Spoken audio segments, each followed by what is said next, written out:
Madalas napapatawa na lang talaga ako ng mga anak ko. Kasi naman marunong na rin silang mamili kung ano yung babaunin nila.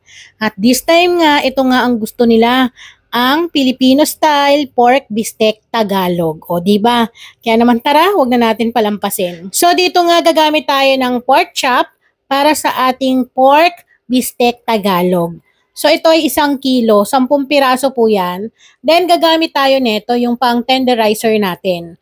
So, ginagamit to para mapabilis natin mapalambot yung ating karne. Kasi pag mga gantong parte, yung pork chop na yan, talagang matigas po talaga yan. So, ginagawa natin is, pipit-pitin natin, gaya ng ginagawa ko na to. Ngayon, kung wala kayo neto, pwede po ninyong gawin is yung likod ng inyong kutsilyo, yun ang inyong pampipit-pit. Pero wag masyadong malakas para hindi naman siya makat. So, tadtarin nyo lang ng ganyan para lang mapalambot yung kanyang pinakalaman. So, ginagawa natin to para hindi ganun katagal yung pagluluto natin. At the same time, mas manuot yung mga pampalasa na ilalagay natin sa ating karne. Pagkatapos natin mapitpit, then malinisan, so dito maglalagay na tayo ng pampalasa. Meron tayo ditong half cup ng soy sauce. Any brand ng soy sauce pwede. Meron tayo ditong 1/3 cup ng calamansi juice. Tatanggalin niyo yung pinakabuto ha, kasi yan ay papait. Tanggalin natin. Pwede rin kayong gumamit ng lemon kung wala kayong calamansi juice sa inyong tahanan. Meron tayong 1 teaspoon ng pamintang pino. Kailangan to para masarap po yung lasa ng ating bistec Tagalog. Then, naglalagay din ako ng suka. So, 2 tablespoon ng suka para balance yung asim niya. At the same time, iwas panis din po sa ating lulutuin. Kasi nga ito ay pambaon. So gagawin natin, i-massage natin or lamasin natin gamit ang ating kamay para manuot at kumapit mismo dun sa laman yung mga pampalasa na nilagay natin. Pagkatapos haluin ay babad po natin to ng at least 3 oras o overnight para mas malasa. Ilagay sa chiller o kaya sa room temp. Makalipas ang 3 oras na pagbabad natin sa karne, isa lang ang pan or kung ano man ang inyong pwedeng paglutuan. Then maglalagay tayo ng 1/4 cup ng mantika. Sa pagluluto ng bistec Tagalog, gusto ko talaga is nagmamantika at tuyot sa pagkakaluto. Pero iba-iba tayo. Kayo anong gusto nyong luto ng bistec? Yung bang masabaw? Kasi iba-iba yung iba gusto mas masabaw.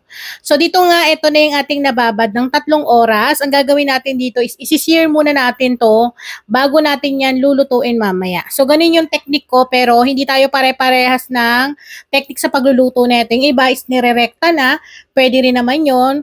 So ako, ganito yung ginagawa ko is nagsisir muna ako. So ilalagay natin to sa ating kawali. Then lulutuin natin to ng 3 minutes kada kabilaan. So ganyan. Kailangan is magmarka lang siya na pagka golden brown. So mukha lang malakas yung apoy ng aking pinaglulutuan kasi ang laki nung kalan na gamit ko rito. Kalan dito para sa ano namin, sa kainan namin. Kaya yung apoy kahit ang hina na umuusok pa. So bali dito sa ginagawa natin is hindi naman natin kailangan to lutuin ng matagal. Kasi unang-una is kailangan lang natin is magka meron siya ng marka ng pagka golden brown. Pero kung tinatamad kayo gusto nyo rektahan is pwede rin naman. So pwede na natin tong tanggalin at ilagay dun sa ating lagayan para makapaglagay na tayo ng pang natitira pa nating mga karne. Bali, 10 piraso nga pala itong ating lulutuin at saktong-saktong pambaon yung mga ganitong size para sa mga anak natin. At the same time, pang matagalan talaga. Kaso nga kung tatagal, kasi dito sa bahay hindi tatagal yung mga ganitong ulam. So sinalang ko na nga yung natitira pang 6 na piraso. Bali, pagkakasyahin ko na sila dito para hindi ganun katagal yung pagluluto ko. Nakakatuwa kasi yung mga anak ko, marunong na silang mag-request. O di ba? Akala mo sila yung nagbibigay ng pambili, charot. At dahil nga pang umaga parehas yung 2 anak ko sa pagpasok, isa to sa nakakatulong talaga para kahit papaano hindi ako ulaga sa umaga sa pag-iintindi ng kakainin nila. Nire-reheat ko na lang, tapos ayun na, meron silang baon or minsan agahan na rin nila. O di ba? So, ganun tayo ka-diskarte. Then, binaligtad ko lang din ulit. Tapos, kapag okay na, ay pwede na natin tong hanguin. Ang bango neto, grabe. Yung nababad natin ng 3 oras, kapit na talaga. So, tanggalin na natin to dito. Then, yung nakikita nyo yung pinakasos na yon, wag nyo itapon yon. So, ilagay nyo yun ulit dun sa pinagbabaran kasi gagamitin natin yon para naman hindi masayang. Ayan o. Kasi andyan yung timpla. Wag natin itapon yan. So next natin, nilinisan ko na ulit yung aking pinaglutuan kanina. Bali, papainitin ulit natin yung ating pan, tapos maglalagay tayo ng oil para magigisa na tayo ng ating mga pangsamya. So naglagay ako rito ng bawang. Dinamihan ko talaga ng bawang kasi pag ganito gusto ko talaga is mabawang. Yung iba, hindi naglalagay ng bawang pero ako talaga gustong gusto ko. Iba yung aroma nito. So, nakita nyo naman, mga 2 tablespoon yung aking nilagay na minced garlic. Igisa lang natin to pero iwasan natin na masunog kasi papait yan at hindi magiging maganda yung lasa para dun sa ating lulutuin. So, halu-haluin lang natin para lumabas yung kanyang aroma. Ganyan. Yung mga ganitong ulam, hindi lang siya pambaon sa eskwela mga manay. Maganda rin itong baunin, lalo na kung nag-outing kayo, kasi tumatagal talaga yung ganitong uri ng ulam.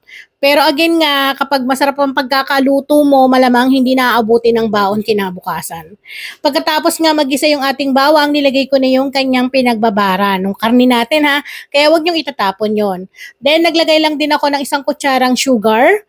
Yun ay optional ha, kung gusto niyo may palo ng tamis, pero kung ayaw niyo, wag niyo pong lalagyan.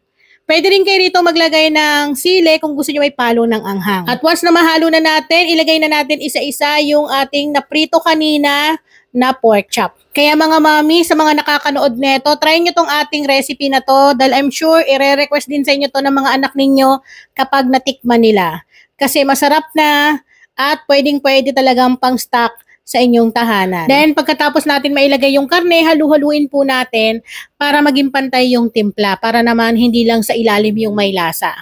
Then, dito nga, maglalagay din tayo nung natira nating sauce kanina, yung sa pinagprituhan. Then, mag-a-add tayo dito ng 3/4 cup ng tubig para naman mapalambot natin yung karne natin. Kasi hindi naman enough yung pinrito lang natin siya kanina. So, hinahalo-halo ko lang ng ganito. Then, ang gagawin natin dito is tatakpan natin to para mas maluto pa. Kasi hindi pa naman luto yung karne natin. So, takpan lang natin yan. Then, iwan natin at least 10 to 15 minutes. So, ito na nga po. After 15 minutes na nakalipas. Promise mga manay, yung tinuro ko sa inyo kanina na pagpitpit ng karne, mabilis po talaga nakakalambot. Kasi yung karne niya is parang natatadtad. So, magandang gawin po yun. Kung wala naman kayong ganun, again, na sinabi ko, di ba, yung pinakalikod ng kutsilyo yung pampitpit nyo para talagang lumambot kagad yung karne nyo. So, dahil ito nga po ay luto na, ganun lang kadali dahil nababad nga rin siya ng 3 oras. So, nakakatulong din po yun para mapabilis na mapalambot yung ating karne kapag binababad. Mas malasa rin po. So, dahil okay na to, ilalagay na natin ang panghuli natin, ang sibuyas na puti. Sino dito yung mahilig sa sibuyas na puti? Kaya naman dinadamihan ko talaga ng sibuyas. Naalala ko ng bata ako mga manay. Nakatikim na ba kayo ng adobong sibuyas? Yung sibuyas lang, toyo, tapos mantika. Ayun na yung adobo namin noon. So dito nga pag nalagay nyo na yung sibuyas na yan, is pwede nyo na rin patayin yung kalan kasi gusto natin is malutong pa rin yung sibuyas na to. So, ang kagandahan dito, pwedeng-pwede nyo itong pagkakitaan kung meron kayong karinderya, naghahanap kayo ng timpla, nababalik-balikan ng inyong mga customer, itry nyo itong ating recipe. Kita nyo naman sa lambot yung ating taba humihiwalay na sa laman. Kaya naman sa mga nanay na nag-iisip ng pang-ulam, eto na, subukan mo na. Sign na to para ipagluto mo ang anak mo. Charis. Siyempre, hindi makukumpleto ang pagluluto kung hindi natin yan titikman para may adjust natin yung timpla na nais natin. Again, sa pagluluto neto mga manay, kayong masusunod sa timpla na nais ninyo. Kung gusto niyo ng masabaw, go. Dagdagan niyo pa. Pero again, ako gusto ko yung ganito. Yung nanunuyot siya tas nagmamantika. Sino yung gusto ng ganon? Yung parang pagka-adobos nagmamantika. Pero pag mga bata gusto naman is masabaw, no? So dahil okay na to, pwede na natin yung ihain sa ating mga anak. Isang dagdag idea na pwedeng pang ulam, pangbaon, at pwedeng-pwede ninyong pagkakitaan. At sana nga po ay masubukan ninyo na ihain sa inyong pamilya. Siyempre, hindi kompleto ang ating pork bistek Tagalog kapag walang sarsa.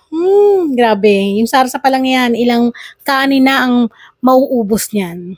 At lagyan natin ng toasted garlic sa ibabaw. Parang aroma talaga namang nakakaakit kapag hinain nyo na sa mesa.